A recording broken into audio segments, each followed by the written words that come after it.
Francia y Marruecos han ganado un pasaje a la semifinal de este Mundial de Qatar 2022 y franceses y marroquíes se enfrentarán para intentar estar en Lusail.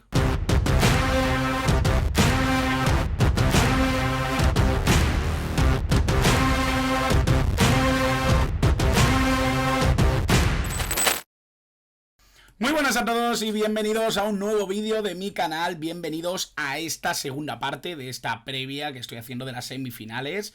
Ya tenéis el vídeo publicado de esa previa entre Argentina y Croacia. Vamos a ver ahora la previa entre Francia y Marruecos en la segunda semifinal, esa semifinal que yo creo que también tiene tintes sociopolíticos interesantes. Marruecos y Francia siempre han tenido relaciones muy íntimas en cuanto a lo sociopolítico, muchísima afinidad a raíz de diferentes sucesos en su historia y obviamente hay muchísima mezcla entre lo social y lo futbolístico dentro de lo que es este duelo, que yo creo que va a tener algunos puntitos candentes. El propio Walid Regragui es un exfutbolista que jugó prácticamente toda su carrera en Francia y eso obviamente es algo llamativo, es nacido incluso en Francia, así que bueno, hay cositas que contar, hay cositas que decir dentro de lo que va a ser este duelo, este partido. Vamos a centrarnos ya en ello, vamos a centrarnos en lo futbolístico, que es lo que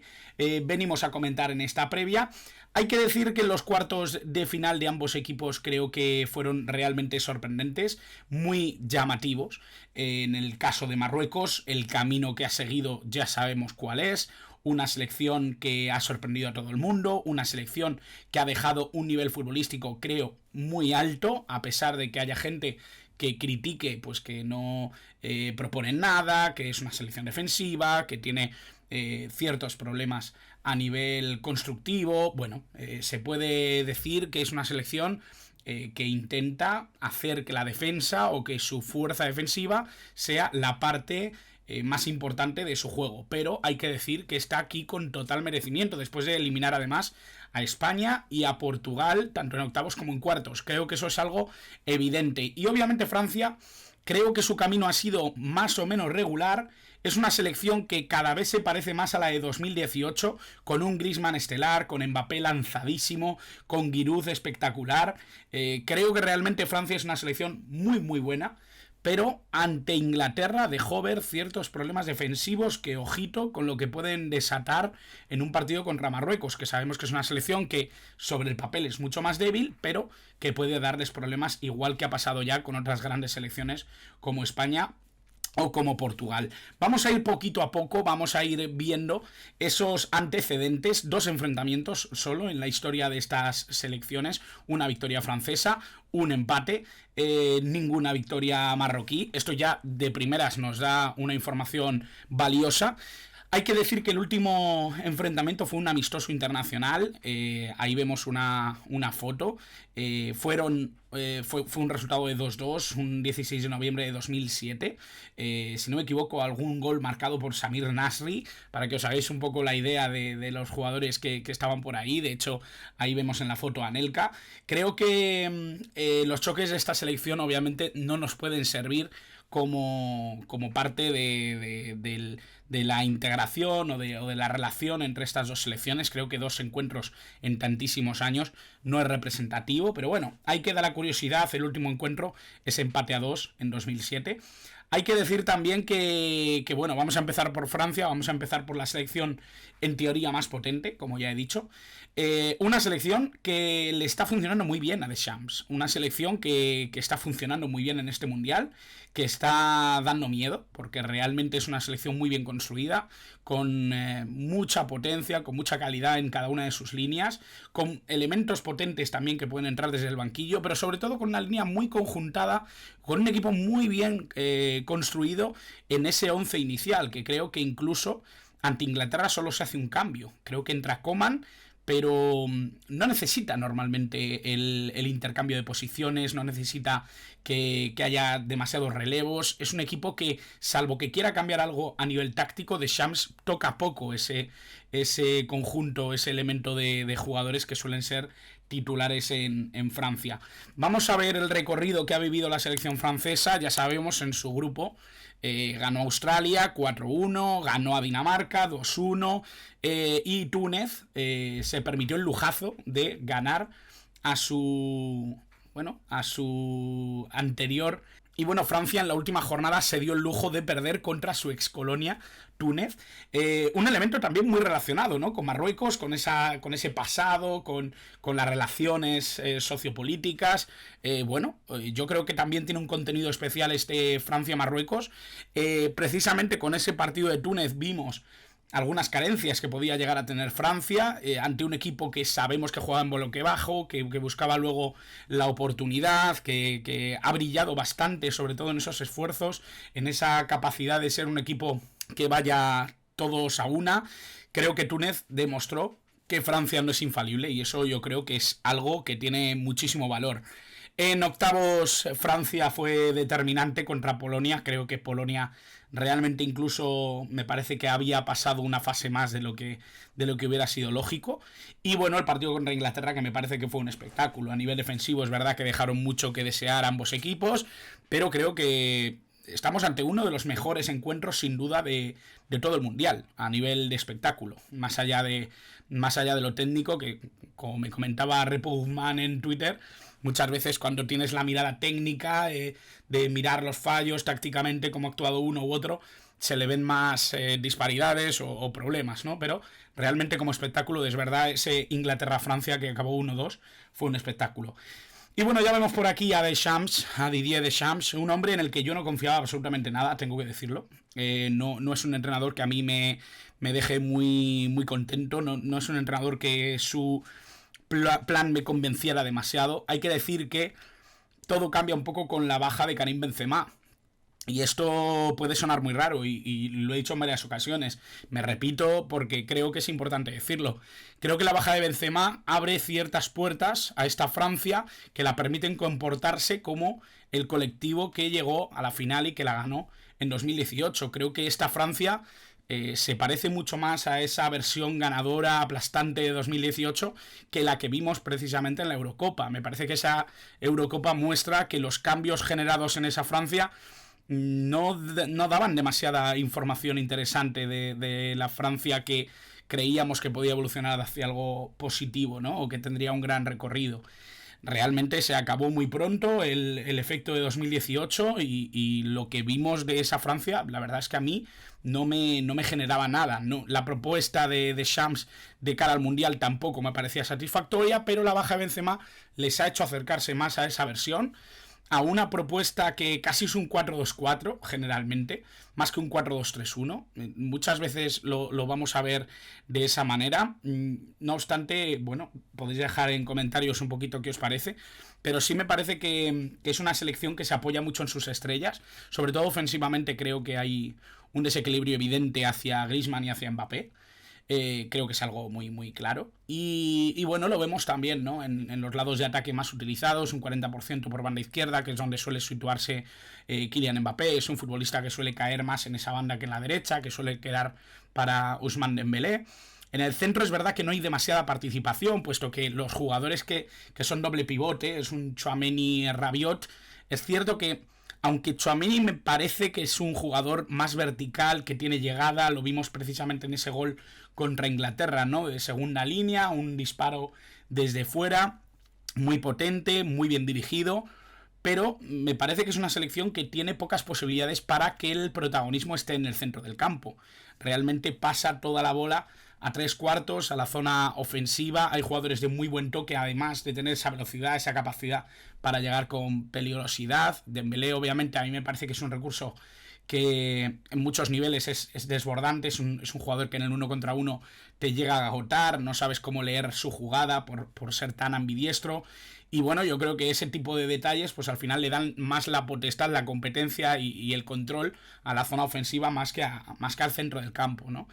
Y bueno, ya vemos, ¿no? Ese desequilibrio hacia la parte izquierda, parte derecha yo diría que igualado también con esa parte izquierda, pero más protagonismo por la pieza de Kylian Mbappé. Y lo que vemos es que hay gran participación en zona de ataque, casi un 30%. En defensa prácticamente no está en nada. Es verdad que es un equipo muy rápido a la hora de hacer la transición. Es un equipo que además suele sufrir poco, está poco en bloque bajo. Ya digo que por el tema de que no haya demasiadas piezas en medio campo que puedan ser protagonistas, tampoco es que tenga un grandísimo protagonismo en medio campo, y que eso hace que sobre todo haya una participación bastante constante de los atacantes y que eso desequilibre un poquito la balanza hacia el ataque. Y bueno, por ver un poquito también las estadísticas de cómo va el Mundial, de lo que están haciendo, Mbappé lleva 5 goles, una cifra extraordinaria. Giroud lleva 4, ojito a Giroud, porque es uno de los jugadores más infravalorados, yo creo, de esta generación francesa. Me da la sensación de que es uno de los futbolistas que más consiguen rentabilizar los movimientos de ataque de Francia. Es verdad que en 2018 se ganó un poco la fama de ser un delantero sobrevalorado porque no hizo un solo tiro a puerta en todo el Mundial, pero es que fue bastante importante en la gestación de todas las jugadas ofensivas, a pesar de que no cumplió como goleador, que es lo que se puede esperar de un delantero centro. Yo puedo entenderlo, ¿no? Pero el análisis yo creo que tendría que ser más profundo. Giroud esta vez no solo está contribuyendo a que ofensivamente Francia sea interesante, sino que también además está sumando en el apartado goleador.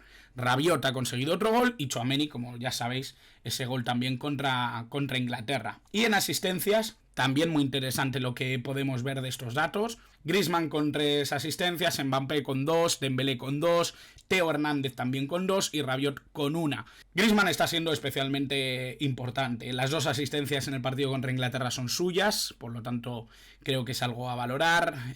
Creo que es un futbolista que está desembocando en una versión que ya conocíamos de 2018, pero que sigue siendo un poco el pegamento de esta selección, el elemento fundamental para unir un poquito la idea con la propuesta de los jugadores, y creo que en ese sentido es el que es un poquito el enlace entre mediocampo y zona ofensiva, y creo que es el que mejor puede hacerlo dentro de esta Francia, ¿no? Casi se convierte en el tercer centrocampista, siendo un mediapunta pues muy suelto y que pisa muchas zonas del campo.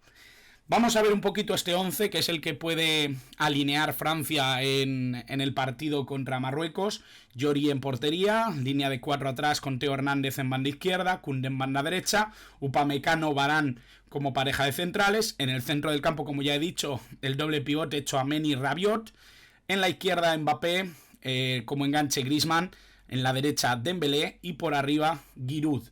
Es un poco el 11 lógico, es un poco el 11 típico. No hay demasiadas variantes que puedan mover un poquito este árbol. Es cierto que hay piezas que pueden entrar, hay piezas que pueden cambiar, pero mi sensación es que hay pocas probabilidades de que esto se mueva mucho más de lo que ya lo hemos visto.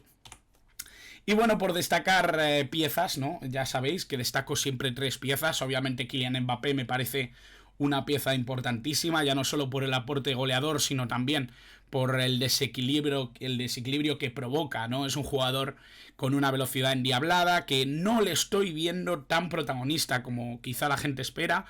Es verdad que ha marcado 5 goles, sería innegable decir que su eficiencia no le ha dado oportunidades de ganar a Francia, pero me sigue pareciendo que el líder de esta selección no es Mbappé. Me sigue pareciendo que realmente el que lleva la corona es Antoine Griezmann. Por lo tanto, creo que Mbappé sigue siendo un jugador formidable, un jugador entre los 3 mejores del mundo actualmente, pero me sigue pareciendo que en Francia no tiene esa capacidad de echarse al equipo a la espalda, o por lo menos de momento no lo ha necesitado Francia, que ese es otro punto a tener en cuenta.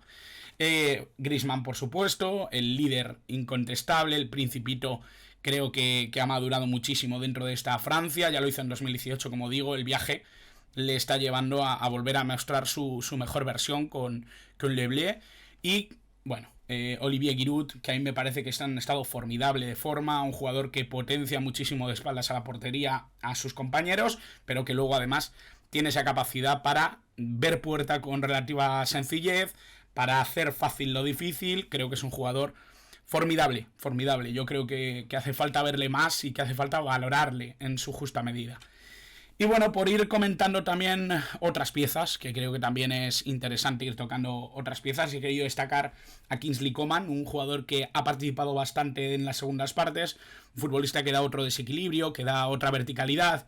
Es cierto que tiene esa capacidad de sobrepasar defensas, de ser un jugador bastante vertical, directo, quizá un estilo diferente a Dembélé, ¿no? Se entretiene menos con el balón, es un jugador mucho más vertical en ese sentido, más de desborde, y que da otras cosas, ¿no? al ataque francés. Obviamente también Marcus Thuram, un futbolista que está creciendo muchísimo y que es un jugador que me parece formidable, hijo del mítico Lilian Thuram. Y también he cogido a Fofana, que no ha participado tanto, pero me parece que es un recurso interesante para cuando Francia a lo mejor quiere meter un hombre más en circulación o incluso retener un poquito la bola. Yo creo que puede ser un jugador interesante si participa en la segunda parte.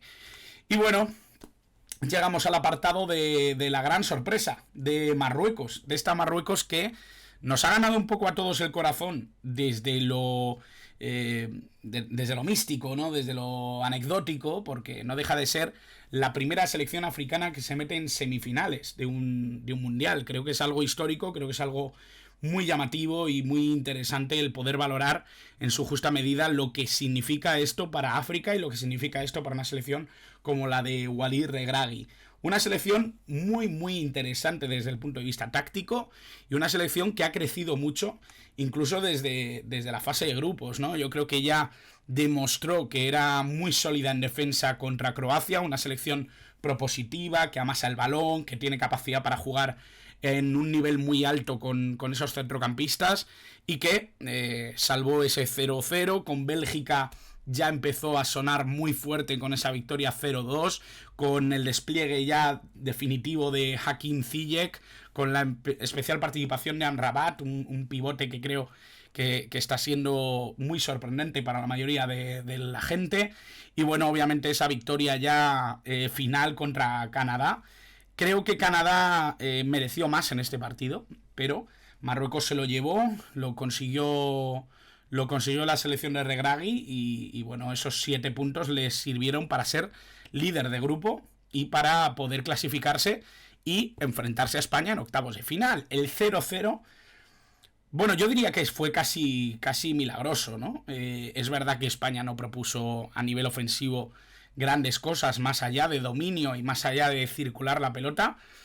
Es verdad que no creó grandes ocasiones, me parece que son 15 o 18 tiros en total, solo uno a puerta, esto es vital entenderlo, pero Marruecos consiguió ese 0-0 y consiguió llevar el partido a la tanda de penaltis, donde Bono fue la estrella, el grandísimo portero del Sevilla, y que, bueno, en el acierto goleador, pues se llevaron el partido y se llevaron la eliminatoria para poder enfrentarse a Portugal.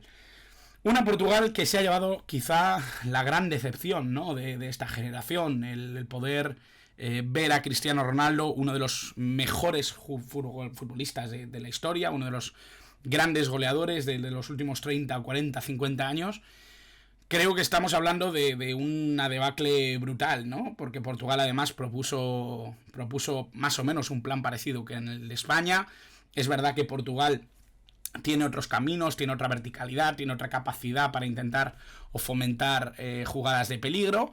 Tuvo un resultado similar realmente, pero con la diferencia de que se había adelantado ya Youssef En-Nesyri, ese delantero que está brillando de nuevo con Marruecos, el delantero del Sevilla que volvió a marcar en este mundial, ya lo ha hecho en otra ocasión y además creo que es importante valorar que es que el fútbol de Marruecos ya no fue el timorato, ya no fue el del bloque bajo única y exclusivamente, sino que tuvo una primera parte muy igualada con Portugal de tú a tú y amenazando en muchas ocasiones el juego de los lusos. Por hablar un poquito de lo que es la preferencia, ¿no? de Walid Regragui, que es un entrenador que sabemos que es un entrenador bastante defensivo, un entrenador con tendencia a reservar, a jugar en bloque bajo, a intentar asegurar esa portería cero, un entrenador que siempre ha matizado todo eso y que lo ha conseguido, ¿no? Yo creo que realmente es un entrenador que ha conseguido lidiar con las dudas que podían existir al principio después de la ausencia de Salihotchik, y que, bueno, ha llevado a Marruecos a hacer historia en el fútbol africano y a hacer historia en los mundiales. Creo que realmente es algo que hay que valorar mucho. Prefieren jugar por la derecha, es algo lógico, es verdad que es donde tienen el mayor nivel creativo. Achraf Hakimi además tiene mucho peso en esta selección, sobre todo en profundidad, porque Hakim Ziyech suele orientarse un poquito hacia el medio, traza la diagonal, es un futbolista al que buscan muchísimo también en esa banda derecha. Y bueno, por la parte izquierda es verdad que tiene cierto protagonismo, pero no suele alargarse mucho durante el partido, porque es cierto que Soufiane Boufal está siendo uno de los grandes nombres de esta selección marroquí, pero tiene una cantidad limitada de resistencia a nivel de esfuerzo, ¿no? Es lógico que es un jugador que cada vez que coge el balón intenta la jugada, es un futbolista que tiene que medir mucho sus esfuerzos, y entonces los da todos de golpe, y suele ser uno de los grandes ausentes en los últimos minutos de partido, porque suele tener que cambiarlo Regragui. De hecho, Abde Esaloui es el que suele relevarlo, hablaremos luego de él. Pero bueno, Soufiane Boufal es ese tipo de jugador que normalmente tiene jugadas relámpago, un jugador desbordante, con muy buen 1 contra 1, que intenta mover un poquito el árbol ofensivamente, y sí que es verdad que la presencia en ataque es muy grande por Boufal, pero creo que tiende más a la derecha por la capacidad de crear y de amasar balón de ese triángulo, ¿no? De Unagi, del propio Ziyech, de Achraf Hakimi, de intentar tener un poquito más la bola o generar una jugada interesante.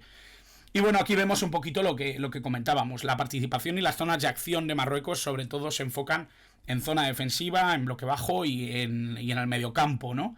Sabemos que es una selección que vive cómoda dentro de esa propuesta nada propositiva, intentando siempre resguardarse y luego salir con velocidad a la contra. Es una selección que tiene esa capacidad, que también puede tejer jugadas, como vimos en la primera parte de Portugal. Una selección que sale muy bien de la presión, que si salta esa primera línea puede ser muy peligrosa, y que realmente, bueno, pues tiene esa participación, ese protagonismo en esas dos zonas del campo, tanto en la zona defensiva como en el mediocampo. Hablando de estadísticas, obviamente En-Nesyri con 2 tantos es uno de los jugadores más llamativos en este aspecto. Ziyech, Saiss y Aboujal son los 3 jugadores que completan la nómina de goles de esta selección marroquí. Y en asistencias, Sabiri, Akram Hakimi y Ziyech, junto con el central Atiat Alaa, que también ha dado una asistencia de gol. Los 4 con una sola asistencia. Y bueno, es algo a tener en cuenta. Sabiri es un jugador que, sobre todo en un par de partidos, si no me equivoco, contra Bélgica y contra Canadá, fue bastante importante. Contra España volvió a desaparecer, jugó a mala. Y bueno, es verdad que es un futbolista que en segundas partes ha entrado bastante, tiene muy buen disparo desde fuera, es un jugador interesantísimo. Y bueno, pongo un poquito el 11 que creo que puede estar en duda, sobre todo la posibilidad de que puedan ser parte del equipo Saiss y el Yamik. El Yamik, si no me equivoco, estuvo tocado en la segunda parte contra Portugal. Saiss tuvo que retirarse después de haberse lesionado ya contra España. Jugó prácticamente 60 minutos contra Portugal y tuvo que ser sustituido. Y bueno, es la principal duda dentro de este equipo, compuesto por Bono en portería, línea de 4 atrás con Masraoui en la izquierda, con Achraf en la derecha. Veremos si puede participar Saiss o el Yamik. Amrabat como pivote defensivo, Amalá como interior izquierdo, que puede estar Sabiri, ya digo. Unagi, uno de los grandes descubrimientos de este mundial, el jugador de Angers. Y bueno, arriba Boufal, En-Nesyri y Hakim Ziyech. Antes he dicho Atiat Alaa como central. No, me he equivocado. El central es Dari. El que es Atiat Alaa es lateral izquierdo, además muy profundo, un jugador bastante ofensivo en cuanto tiene el espacio. Dicho esto, es verdad que puede haber muchos cambios, sobre todo teniendo en cuenta esas lesiones en la línea defensiva, pero bueno, vamos a matizar un poquito lo que pueden ser sus grandes figuras.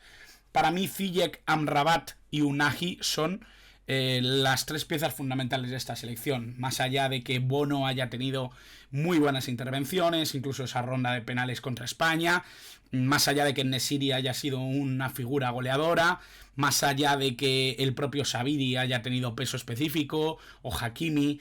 Es que me da la sensación de que estos tres son realmente los que han construido la Marruecos que hemos visto y la que ha sorprendido.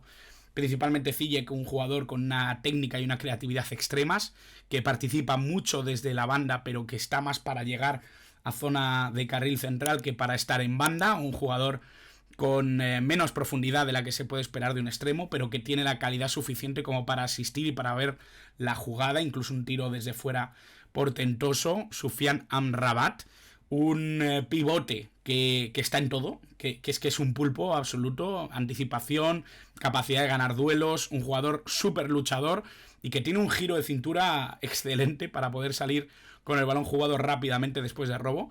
Y bueno, Azzedine Ounahi, que os dejo por aquí un vídeo hablando de su figura para entrar más a fondo en él.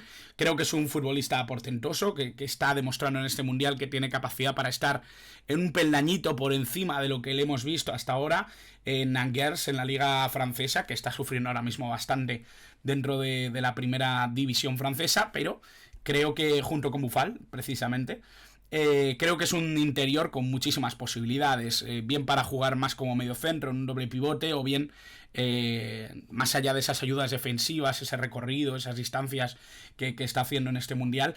Creo que es un futbolista con muy buen pie y que tiene capacidad incluso de generar mucho también a nivel ofensivo, en creación de jugada y en base de la jugada.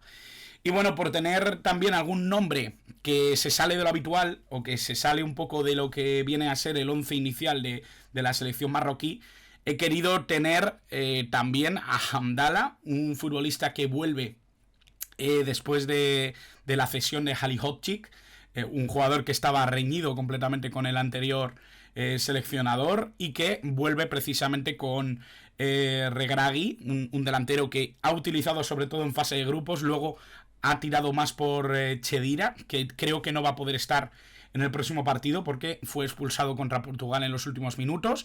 Hamdallah es un delantero centro más o menos típico, sí que es verdad que tiene bastante buena capacidad de asociación, pero es un jugador bastante típico de en punta.